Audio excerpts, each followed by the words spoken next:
Di Riyadh ini sudah masyhur ceritanya nih. Antara seorang ibu dengan seorang TKW dari Indonesia. Ada satu ibu sudah divonis di Saudi.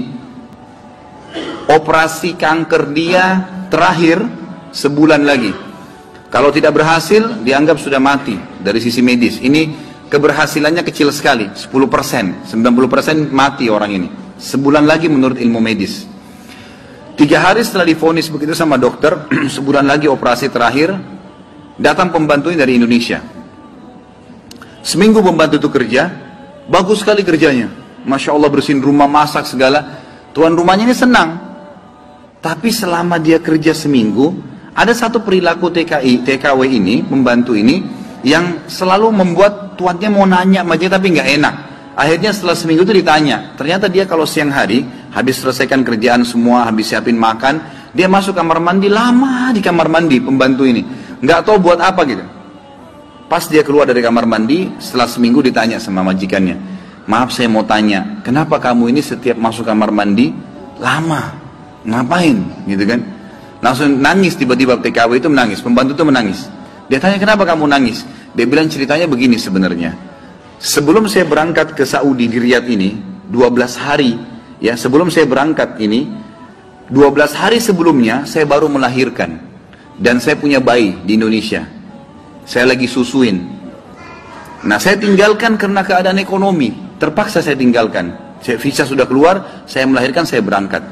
Nah saya masuk kamar mandi ini, saya keluarin air susu saya. Karena kalau tidak payudara saya sakit. Coba. Kalau antum dengar keluhan seperti ini dari pegawai, dari staf, dari orang, apa yang antum lakukan? Perhatikan perilakunya muslimah ini, ya. Majikannya buat apa? Ini ternyata menjadi penyebab penyakitnya hilang. Apa yang dia buat? Dia bilang baiklah. Sambil dia nangis, dia dengar ceritanya, dia bilang baiklah. Dia masuk gajinya itu 800 real per bulan. Tuannya ini kebetulan punya duit di rumahnya, diambil dikali 24 bulan, 2 tahun.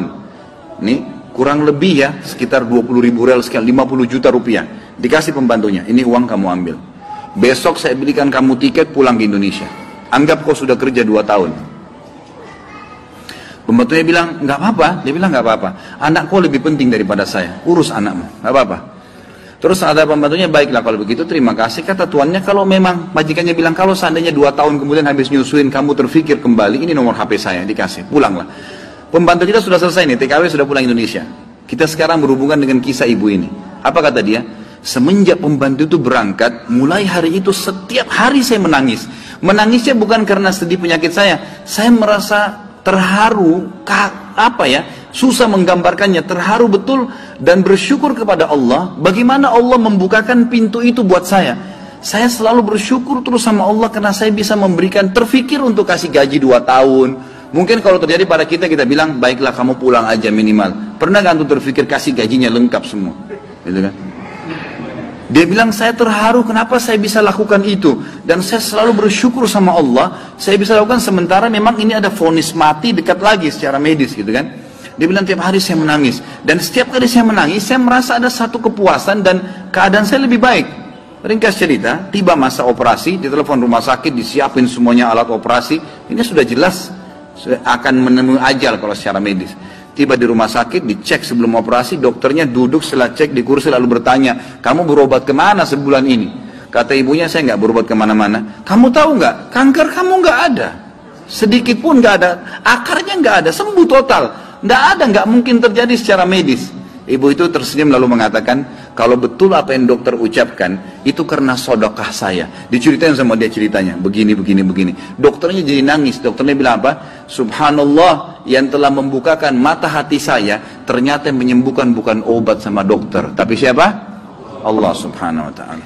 Ambil pelajaran ikhwas sekalian. Ternyata amal-amal soleh itu bisa membuat kita keluar dari masalah.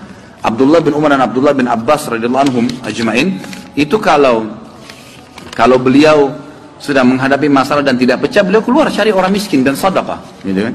Keluar bertawassul dengan amal soleh, seperti itulah.